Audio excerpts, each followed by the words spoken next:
یہاں جو ادارہ کھلا ہے یہ مدرسہ اسلامیہ فیض القرآن، میاں آپ کے بچوں کے لیے انتہائی عظیم سرمایہ ہے، آپ کی قوم کے لیے، پوری ملت کے لیے، میں تو کہتا ہوں پوری انسانیت کے لیے ایک عظیم سرچشمہ ہے۔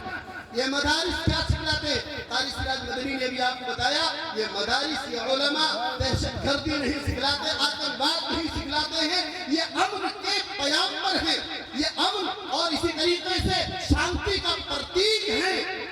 کبھی بھی مدرسوں کے اندر انشاءاللہ قیامت تک تلاش کیا جائے تو کوئی آتنکوادی اور دہشت گرد نہیں مل سکتا ہے۔ ہاں اگر مدرسوں میں کوئی ملے گا تو انسانیت نواز ملے گا، مانوتا کی تعلیم دینے والا ملے گا، کیونکہ مدرسوں میں سب سے زیادہ جو چیز پڑھائی جاتی ہے وہ قرآن ہے، سب سے زیادہ جو چیز پڑھائی جاتی ہے وہ حدیث ہے۔ ہم مدرسوں کے لوگ صرف قرآن اور حدیث ہی پر ٹکے نہیں ہیں، ہم صرف قرآن اور حدیث کو ہاتھ میں لے کر نہیں بیٹھ گئے، ہم نے قرآن اور حدیث بھی سیکھا ہے، اور ہم دنیا والوں کی آنکھوں میں آنکھیں ملا کر کے دنیا کے سارے علوم سیکھتے ہیں اور پڑھتے اور پڑھاتے ہیں۔ لوگوں میں یہ بات مشہور کر دی گئی کہ دقیانوس ہے علماء، ہرگز نہیں۔ ہاں اتنی بات ضرور ہے کہ ان مدارس اسلامیہ میں پہلے بچوں کے ایمان کی حفاظت کی جاتی ہے۔ ہمارا بچہ جب ایمانی اعتبار سے مضبوط ہو جائے گا، اب اس کے بعد وہ اسکولوں میں جائے، کالجز میں جائے، دنیا کی کسی بھی شعبے میں جائے، پورے سرکل میں وہ رہے گا، لیکن اس کا ایمان نمایاں ہوگا۔ وہ پھر یہ سمجھے گا خالق و مالک نے کیا سکھایا ہے، اللہ کا کیا پیغام ہے، ہر سرکل میں رہ کر کے وہ اللہ کے پیغام کو ہمیشہ یاد رکھے گا۔ آج ہماری قوم کے نوجوان، ہمارے بچے اور بچیاں جو دامن اسلام سے برگشتہ ہو رہے ہیں، افسوس کی بات ہے۔ اسلام تو وہ مذہب ہے جس سے لوگ خود بخود جھوک در جھوک جڑتے چلے گئے۔ اسلام نے پیار کے ساتھ، محبت کے ساتھ اپنا دامن اتنا وسیع کیا کہ لوگ کھچ کھچ کر کے حضرت محمد رسول اللہ صلی اللہ علیہ وسلم کے دامن میں آئے۔ صحابہ نے وہ تعلیمات پیش کی کہ ان صحابہ کو دیکھ کر، اولیاء کو دیکھ کر، تابعین کو دیکھ کر لوگ جھوک در جھوک اسلام میں داخل ہوئے۔ ہندوستان کے اندر خواجہ خواجہ معین الدین چشتی اجمیری رحمۃ اللہ علیہ تشریف لائے، حجاز سے آئے۔ آج ہندوستان کا ہر باشندہ، ہندو ہو، مسلم ہو، سکھ ہو، عیسائی ہو، آستھا رکھتا ہے خواجہ سلطان الہند حضرت خواجہ معین الدین چشتی اجمیری سے۔ خواجہ صاحب نے کیا کیا؟ عمدہ اخلاق پیش کیا۔ خواجہ صاحب نے کیا کیا؟ قرآن سکھلایا۔ خواجہ صاحب نے حدیث سکھلائی۔ اگرچہ اس وقت اس طرح کے مدرسے نہ رہے ہوں، لیکن چلتے پھرتے مدرسے ضرور تھے۔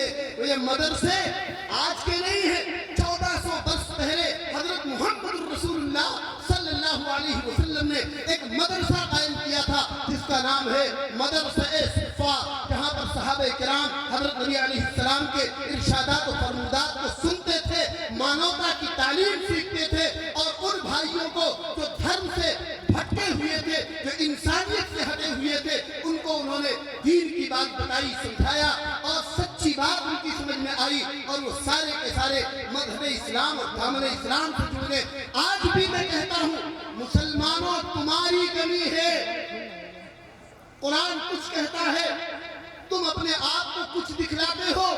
قرآن کی تعلیم کے مطابق مسلمان اپنی زندگی کو ڈھال لے تو میں یہ کہہ سکتا ہوں گارنٹی کے ساتھ ہمارا ہر بھائی قرآن کی تعلیمات کو انشاءاللہ مان لے گا، کیونکہ قرآن نے دیوار نہیں سکھائی، قرآن نے نفرت نہیں سکھایا، قرآن نے توڑنا نہیں سکھایا، قرآن نے ہمیشہ چھوڑا ہے۔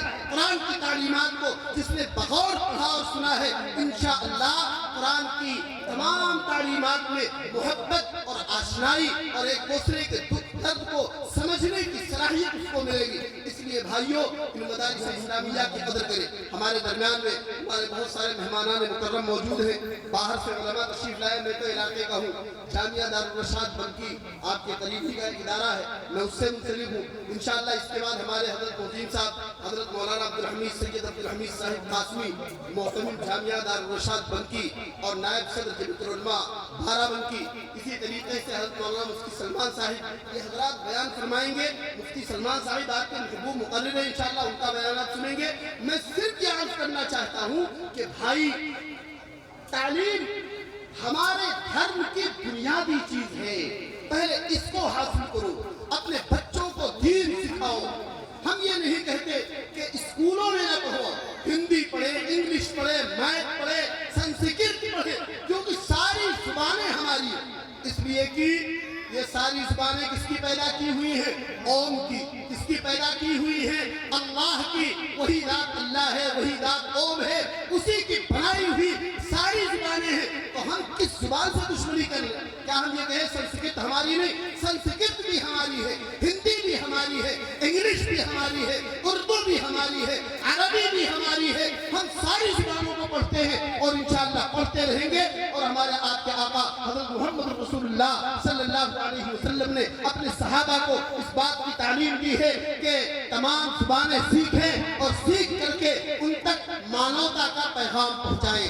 آج مدارس اسلامیہ میں بھی اس بات کی محنت اور جاری ہے کہ ہمارے بچے حافظ قرآن ہونے کے ساتھ ساتھ پی ایم بنے، کلکٹر بنے، ہمارے بچے I S P C S بنے، اور انشاءاللہ دنیا نے دیکھا ہے اور دیکھے گی یہ قوم اگر قرآن پاک کے ایک ایک لفظ کو رکھ سکتی ہے، قرآن پاک کے ایک ایک معنی اور مطلب کو سمجھ سکتی ہے، تو اگر سامنے آ جائے تو انشاءاللہ مقابلے میں کسی سے بھی پیچھے نہیں ہوگی۔ اور آپ حضرات اس کا مشاہدہ بھی کرتے ہیں، کم ہمتی کا شکار آپ ہرگز نہ ہو۔ آپ اپنے بچوں کو مدارس اسلامیہ میں درجہ 5 تک، درجہ 8 تک بہترین ہندی، انگلش اور میتھ کے ساتھ تعلیم دلائیں، اور اس کے بعد میں ان بچوں کو کالجوں اور اسکولوں میں بھیجیں۔ اسکولوں اور کالجوں میں پڑھ کر کے ہمارا بچہ جب آئے گا تو قوم کے لیے، ہندوستان کے لیے خدمت کرے گا۔ کوئی بچہ فوج میں جائے گا، کوئی بچہ I S P C S بن کر کے ملک کے مختلف شعبوں میں کام کرے گا۔ آج بھی الحمدللہ دارالعلوم دیوبند کے کئی فضلاء جو دارالعلوم دیوبند کے فارغ ہیں، آئی ایس بن کر کے کلکٹر ہے، کوئی ڈی ایم ہے، کوئی کسی اہم عہدے پر کام کر رہا ہے، اور انشاءاللہ اور بھی ایک کھیپ تیار ہوگی جلدی ہی۔ ہم اپنی مسلم قوم سے کہیں گے کہ اپنے بچوں کو سب سے پہلے 5 سال 6 سال کا بچہ ہو جائے ان مدرسوں میں بھیج کر کے ان کو دین کی تعلیم پڑھواؤ، اور مدرسے والوں کو چاہیے بچوں کا جو ہے لائف خراب نہ کرے، بہترین سرکار سے مانیتا لے کر کے درجہ 5 تک، درجہ 8 تک بہترین قرآن بھی پڑھوانے، میتھ اور اسی طریقے سے سائنس جغرافیہ پڑھوانے، اور اس کے بعد ہمارے بچے کا وقت برباد نہ ہو، وہ 9ویں میں اور 10ویں میں آگے جا کر کے بہترین کارکردگی کا مظاہرہ کرے۔ اللہ رب العزت ہمارے کہنے کو اور آپ حضرات کے سننے کو قبول فرمائے، باری تعالی ہماری تمام ورزشات کو معاف فرمائے، اور حفاظ کرام جنہوں نے قرآن پاک یاد کر لیا ہے، اللہ رب العزت نے انہیں حافظ قرآن کا لقب عطا فرما دیا ہے، وہ بہت ہی مبارکباد کے مستحق ہیں۔ سب سے زیادہ حافظ صاحب جنہوں نے بچوں کو حفظ کرایا ہے، حافظ شریف صاحب، اور اسی طریقے سے دیگر اراکین مدرسہ جنہوں نے بچوں کے پڑھنے میں تعاون فرمایا ہے، اللہ ان سب کو مبارکباد بنائے، ان کی محنتوں کو قبول فرمائے، اور اس ادارے کو اللہ دن دگنی رات چوگنی ترقی نصیب فرمائے۔ آمین وآخر دعوانا الحمدللہ رب العالمین۔